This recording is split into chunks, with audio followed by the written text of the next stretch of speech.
Sepanjang sejarah, kota-kota besar telah bangkit dan jatuh. Dan bagi sebagian orang, tidak banyak bukti yang bisa menunjukkan bahwa kota-kota ini pernah ada. Ada berbagai alasan mengapa peradaban bisa menghilang selamanya. Bisa karena perubahan iklim, perang, atau bencana alam.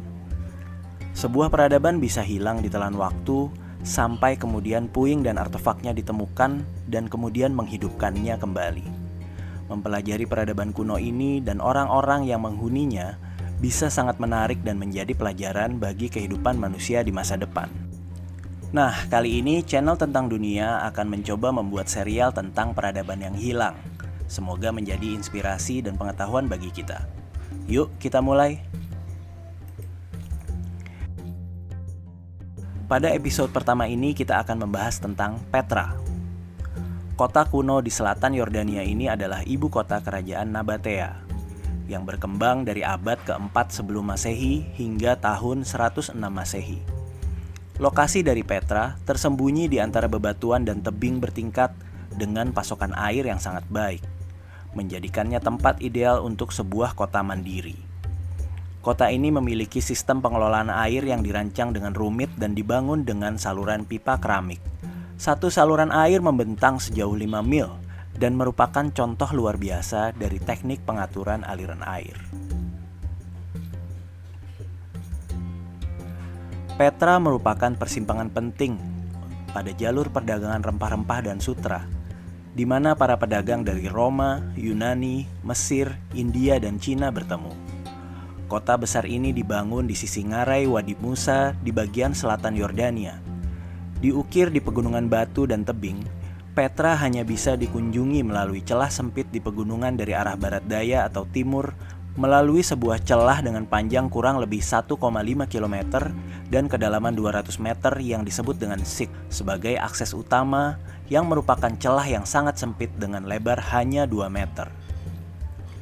Ketersediaan air dan keamanan yang dimilikinya menjadikan Petra sebagai tempat perhentian yang layak dalam perlintasan jalur-jalur kafilah penghubung Mesir dan Suriah dan Arab bagian selatan dengan Mediterania, yang terutama menyalurkan barang-barang mewah seperti rempah-rempah dan sutra dari India, gading dari Afrika, mutiara dari Laut Merah, dan kemenyan dari Arab bagian selatan.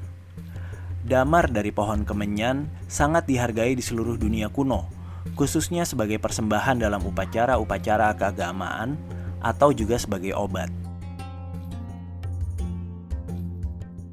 Dunia usaha yang digerakkan oleh kafilah-kafilah dan pemungutan cukai menghasilkan keuntungan besar bagi orang-orang Nabatea. Dengan demikian, kota ini menjadi sebuah pasar yang penting sejak abad ke-5 sebelum Masehi sampai abad ke-3 sebelum Masehi. Untuk mempertahankan kemakmuran yang telah diraih, orang-orang Nabatea memungut cukai dan pajak kepada para pedagang setempat atau dari luar yang masuk ke sana. Suku Nabatea akhirnya berhasil membuat kota internasional yang unik dan tidak biasa. Pada tahun 106 Masehi, Romawi mencaplok Petra. Petra mengalami penurunan dengan cepat di bawah kekuasaan Romawi. Sebagian besar adalah akibat perubahan rute perdagangan menjadi berbasis laut. Pada tahun 363, gempa bumi menghancurkan banyak bangunan dan melumpuhkan sistem pengelolaan air yang vital. Catatan tentang Petra masih ditemukan di era Kekaisaran Bizantium hingga sekitar tahun 700 Masehi. Sistem hidraulis dan beberapa bangunan utamanya yang hancur menjadi puing, Petra pun perlahan menghilang dari peta bumi saat itu dan menjadi legenda. Petra tidak disebutkan dalam narasi penaklukan Muslim di Levant atau negeri Syam, juga tidak muncul dalam catatan Islam generasi awal. Meskipun di era Perang Salib pada abad ke-12, setidaknya ada 2 puri atau benteng yang berdiri di sekitar area Petra. Namun demikian, tidak terdapat catatan berarti mengenai kegiatan di reruntuhan kota tersebut. Meskipun reruntuhan Petra adalah objek keingintahuan selama abad pertengahan, setidaknya tercatat reruntuhan Petra pernah dikunjungi oleh Baybars, salah satu sultan Mameluk pertama di Mesir, menjelang akhir abad ke-13. Barulah pada tahun 1812, seorang petualang Swiss bernama Johann Burckhardt memasuki kota itu. Burckhardt yang fasih berbahasa Arab sedang dalam perjalanan menjelajahi sungai Niger ketika dia mendengar cerita-cerita tentang kota mati, lokasi makam Nabi Harun. Dia bertekad menemukan kota tersebut. Burckhardt kemudian menyamar menjadi penduduk lokal dan hanya berbicara dalam bahasa Arab, membawa seekor kambing bersamanya dengan maksud untuk dikorbankan menghormati makam Nabi Harun.